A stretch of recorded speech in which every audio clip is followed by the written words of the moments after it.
So I've read the feedback online. Apparently this is the wrong fan, and we're going to address that in another video because it doesn't actually have fan control because it's 3-pin there. Easy mistake to make, I guess, but I did read the article, so I should have known that. So a lot of people were commenting about that. Just a little update on that. We have new fans coming in for all of them, and they are PWD with 4-pin as well. So don't worry about that. We will fix it next time around. But I don't really know what to do with this last fan then. If it doesn't necessarily work, we might just stick it onto the max model that we have here. But in today's video, we're going to be using the power supply that we bought for the Gamma yesterday, and we're going to try and get one of these Supras to at least 1 terahash. So currently you can see it's kind of around 400, 500. That's on standard default settings. And I know that if we try overclock it more, the power supply is going to cut out at around 20 watts. So we can at least use the power supply from the Gamma to actually overclock this one a little bit higher. And I know it's about cooling, and that's pretty obvious in terms of overclocking. But I'm just going to see if we can do it on standard stuff currently before we actually get into overclocking with other accessories like the heatsink, just to show kind of what's possible on the Supra. And then when we get all the overclocks, we'll see what's possible on the Gamma. We're hoping to go for 2 terahash on the Gamma at some point. But today we're going to try hit 1 terahash on the Supra, and we're going to be disconnecting this one. Currently we are actually mining via BTC, as you can see there. And that was through that Discord that we mentioned the other day about sharing hash rate. So I actually got in there and I shared some hash rate over to some person who asked for it. So shout out to them. And if you want to join the Discord, there's a link in the description. As I said, I'm not really affiliated with it. I just think it's a good idea.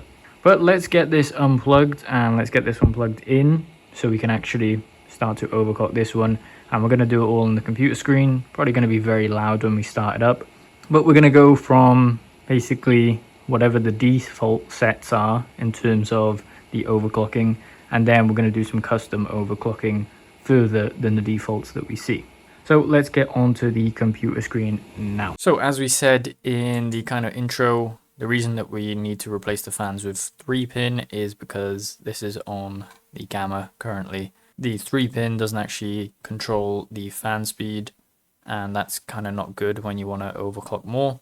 Easy mistake to make, I guess, but as you can see here, the Gamma is running pretty steady. So we have an efficiency of 16.75, nearly bang on expected. Same with the hash rate that you have there. So we just unplugged this and we just plugged in the new power supply for the Supra that we're going to be using today. So the main reason we're trying to hit 1 terahash on this is to show that it can be done kind of on default settings in terms of no accessories required, so adding things onto the Bitaxe to make them more efficient. Just this standard base Bitaxe is what we're trying to overclock here and get up to 1 terahash. I think on average it is around 600 gigahash. That's what you get. Now over on Decentral Mining, I believe it lists here that the Supra is the chip 1368.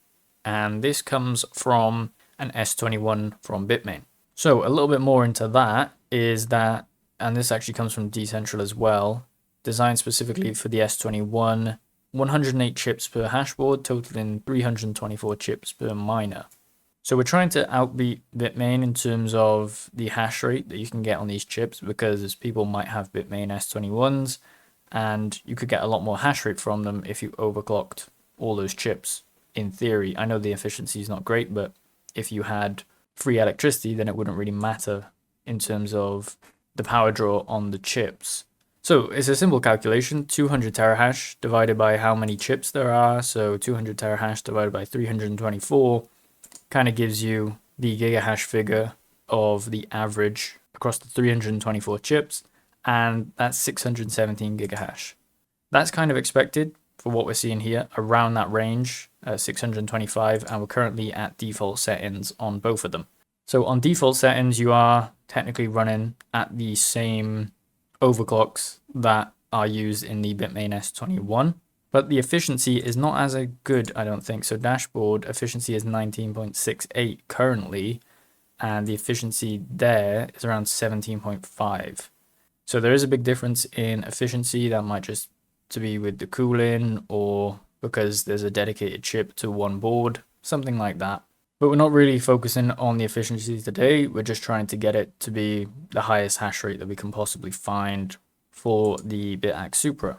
So also, if you can leave in the comments, if you have a Bitaxe Supra, what the highest possible hash rate you've had on it, because I think, you know, some people out there have got up to 1 terahash possibly.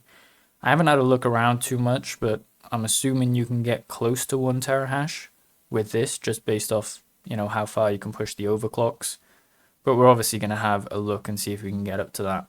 I'm predicting now that it's probably going to lean out at about 850 gigahash. That just seems like you're pushing it a bit too far. If you get to 1 terahash, that's nearly 1.75x in hash rate across the board. So I'd be surprised if we could get that from one of these chips here. So let's just start with what we're going to do. As I mentioned at the start of the video, we are mining to this pool. You guys can go and join it if you really want to. Password is 123. This is via BTC, and this is through the Discord, Mindshare Discord. As I said, linked in the description. Not affiliated, but it's just a good idea, and I think a lot of people could benefit from sharing around hash rate and potentially hitting blocks on different networks. So you have the settings here. We have 490 as default and 1166 as default. I don't know why 1166 is the default. I'm assuming that it would have been between here and here, but it's probably down to Bitmain's specification of what is the most efficient core voltage and frequency, and it's based off of that. So an easy one that we can do, we're just going to keep upping it. We have done overclocking videos previously in the past, and we just went over these kind of. So we're at 640 previously, around 2 seconds ago, and it's given us expected 600, and so already more hash rate, but it's not as much of a jump to get us up to 1 terahash. I think we're going to have to go really full on when we're overclocking to get a really, really high hash rate like 1 terahash. So let's just let this run, and we'll come back in 5 minutes because that should give it time to run up, and we'll see what the actual hash rate is after 5 minutes. So hash rate after a little bit is floating around this 600 range, but I'm sure it's going to get down to the expected 671. So it might be slightly higher than what is expected, but we are looking for way, way more on this. So I'm just going to up this to 550, see if it can handle it on standard settings. Let's bring it up to 12,050 as well. Let's click save and restart. We might actually have to do the fan control to keep the temperatures down. As we said in the last video, you can kind of run it up to around 60 degrees, but as soon as it starts going past that, I'm not going to be too happy about it actually reaching past 60 degrees, because that's when you get into the territory of burning out the chip or burning out some of the components next to the board. So right off the bat, 941, I think that's definitely going to go down, as we saw there. 731, and it's going to be around the expected figure, I guess. But let's let that run as well. We are seeing around 16 watts, but we can go up to 35, as we said at the start of the video. That's why we plugged the power supply in, so we can allow more power to be supplied. And we're sitting at 50 degrees currently, and the fan speed is 48 or 45. We might actually have to change the fan speed, as I said, to basically 100%. And we can draw power from the power supply whilst also taking this down. I'd like to know if you guys know anything about this. The input voltage, is it supposed to be higher than 5, or is it supposed to be just on 5 and not 5.3? After looking at it and overclocking, I'm kind of assuming that it's supposed to be bang on 5, but let me know in the comments if that is wrong. You can see here ASIC frequency 550 and 1.25 on the voltage measured there. So it's sitting at 51 degrees. It's not necessarily coming up to 700 in terms of the gigahash. I think that's because of a mix match of maybe the input voltage. You have to find the right input voltage to the ASIC frequency, because they're not necessarily stepped up or down at the same rate. If we look here, you have 4 options from default, and from default here, you only have 3. So you're kind of picking in between one of these for the top option, but it doesn't look, okay, so we're at 741, that's okay. So it is tracking to expected. If we just bring it up to 575 and we bring the voltage up as well, let's see how that actually handles. And we'll let it run for a little bit longer this time, just to see kind of what we come out with at the end. So as we can see here, 1.05 terahash, I'm not really counting that because it's not giving it as a steady figure, but it can hit up to that, as we're seeing kind of here. We're sitting around 52 degrees and 52% on the fans. Power is 18 watts and input voltage is 5.2. As you can see, it's already dropping down as well, which is kind of what we expected, 838, so it is dropping fast. That initial spike, I believe, is because once you reset it, the chip cools down very quickly. And due to that, the fans are still kind of spinning in the background so that they can heat away very quickly. And when you restart it back up, it posts a massive hash rate because it can function at that temperature. So temperature is basically everything from what I've been told. I know with GPU mining, this is a completely different space to GPU mining, but temperature doesn't take that much effect in GPU mining just because, you know, you're not expected to go massively overboard on the overclocks. But with this, I feel like you can push it way more, and you can add certain things in to allow more power through. With GPUs, you have a set amount of power that you can push through it, and you kind of have a set amount of fans, overclocks that you can actually get up to. And obviously everyone's chasing the most efficient overclocks in GPU mining, but I feel with the Bitaxe whole community, the efficiency is great, but I think it's more focused on the amount of hash rate that you can pull out from a chip, because the power that you're paying really outweighs kind of if you would hit a Bitcoin block. It wouldn't really matter to how much power you're paying. I think it's around 3 cents a day currently for me to run it. So across the year, I don't know, it's at $9, something like that. So it's not really much. So $9 versus however much a Bitcoin block is currently, I think is around 300K. So this is kind of averaging out to around 800 gigahash that we're seeing here. So a little bit more than expected. And 800 is kind of fine, but we obviously want to get up to 1 terahash, and we want it to bounce between around 1 terahash and 900 gigahash. If we can get to that, I know the efficiency is going to be awful, but if we can get to that, that would be great in this video. So now comes into the whole inspecting element, and we need to actually bump this up as well. Sorry, that was the wrong way. So we are going to go pretty high. I'm just going to go for 650 on this, and let's up this voltage as well to, I want to say 1350. Let's take the automatic fan control off and let's bring that up to around 80, I want to say, so we keep it fairly cool. And then let's restart that. So you might hear the fans in the background because that is very loud in my ears at least. And I'm pretty sure it's going to post a hash rate of around 1 terahash off the bat, and then it's going to climb back down to 829. We can see, let's keep an eye on this because this could go bad very quickly if the heat gets too much or the power draw gets too much. We have 48 degrees at 80%, climbing to 51. Power draw is around 22 watts, and input voltage is 5.2. So that's dropped from 5.3 that we originally had. And we're at 650, 22 watts now, 54 degrees. So we might need to even up the fans if we're going to try get 1 terahash steady. Got around 1.1 terahash there, but I don't feel like it's going to stay there because this one dipped down very quickly to 900 gigahash.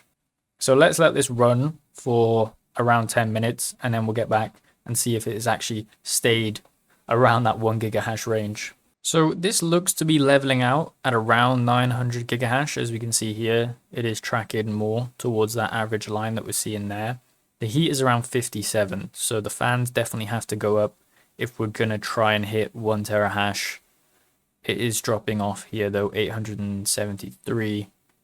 but it's coming down to this average line that we're seeing there. The watts that we're pulling is 22.7 watts, and I believe we can pull up to 35. So we still got a lot of room to go. Efficiency is out the window at this point. It doesn't really matter. And I think we can just move on to the next one. So let's go here, inspect again, and let's actually just bring it up to something like 725. So let's just go for 730, and we're definitely going to have to bring this up as well.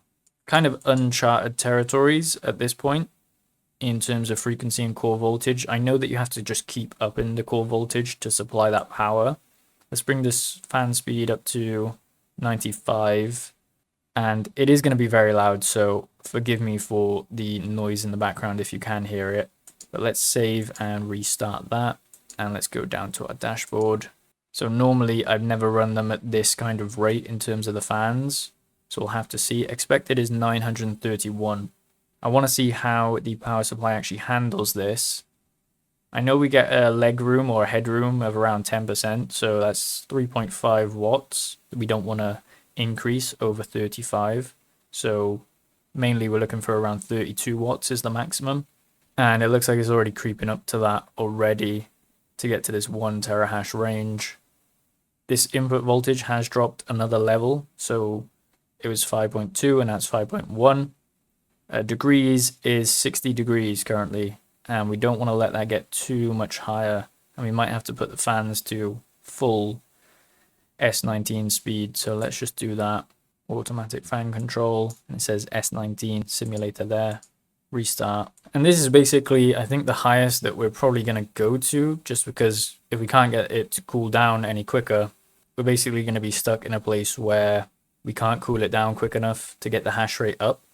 But it looks to be like this is going to be the maximum that we can kind of push it to on the default bit axes that you get. So we're sitting at 57. If it can stay around that range, which I don't think it is going to stay around that range, we might have to restart it very quickly. So it's already at 60 degrees, and I think something's gone wrong because it's not climbing up as quickly as I'd like it to. Pull in 27.4 watts, 61 degrees. I'm just going to put my hand on it to try dissipate some heat. So it is very hot to the touch. We're not getting as high of a hash rate as we had earlier even. We're not even getting it up to 1 terahash, whereas before we could get it up to that 900 range. So I think that was actually the best range that we had in terms of overclocking. As you can see, power is going up very quickly as well. It's all in the name of science, and I don't want to burn out this, so it's at 65 now, so I'm just going to restart it, and we're going to bring it back down. It's looking like it's restarting. Let's bring this down to default very quickly, restart it, and we can go back up to find that sweet spot that we were at. So we were at 620 before, so maybe we go 650, so we can push this maybe 375 and bring this up to, let's actually just do 75. So 675, 1375. Let's save that, restart it. We're going to keep it on this fan speed. And let's see if we can kind of achieve that 900 gigahash range again, where it's actually steady. So I don't know how accurate these expected are. I'm willing to believe that they're around the range. But if we can get it to, to sit at 900 gigahash very comfortably, then that would be great. Also, upping the fan speed to 100% is going to draw more power. But it looks like the chip is surviving fine in terms of the temperature. We just kind of overdid it a little bit there, I think, with the input voltage. So it seems like the temperature is just continuing to speed up.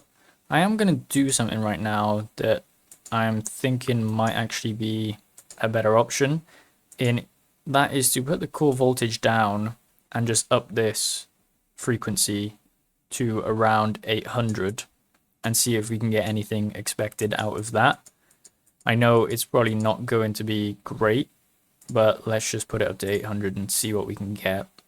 Let's restart that, go to the dashboard, and see if it's going to give us expected 1 terahash. So I think that actually worked. Seeming we're getting back up to that terahash range straight off the bat, and it should level back out. It does give us an expected 1.02 terahash, and it looks like this is actually sitting at 1 terahash. We'll give it a little bit more time. Sitting at 59 degrees. So mainly the reason I think was we were overheating it by inputting more voltage. We can actually take that down whilst increasing the ASIC frequency. I've read that the frequency is mainly what alludes to the hash rate, and then this is what alludes to kind of the power supplying through. A lot of this does contribute to the heat, and that's why we need to keep the fan speed at 100% to keep this actually cool. It looks like it's settling out at 927. It's probably going to go down to hit this mark as well though. So maybe let's just take this down to 250 and let's actually up this again. Let's see how far we can actually just push this. Let's go to 825 and let's hit restart on that. So it looks like that was the wrong move in terms of the hash rate because it's not climbing as quick as I wanted it to straight off the bat, and the temperature is climbing very quickly as well. It's at 61 and I don't want to let it get past 65 necessarily. So maybe we still have to up the ASIC voltage to supply it. It looks like this is actually coming down, so the ASIC voltage needs to kind of stay around that 1300 range to achieve this hash rate as well to supply enough power through.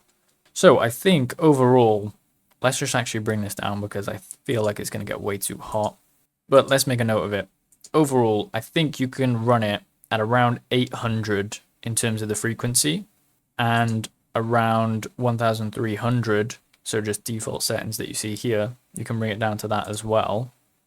Let's just click back just to make sure. So it's at 63, 638, no. Okay, so I would say after rigorously testing a bunch of things on there, let's actually bring this down, let's save, and we need to restart that again to bring the fans down.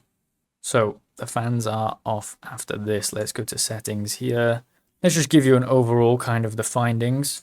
So frequency, you can push it to around 800. Anything above that, it feels like you need more accessories in terms of replacing thermal paste and heat sinks and better cooling options for them.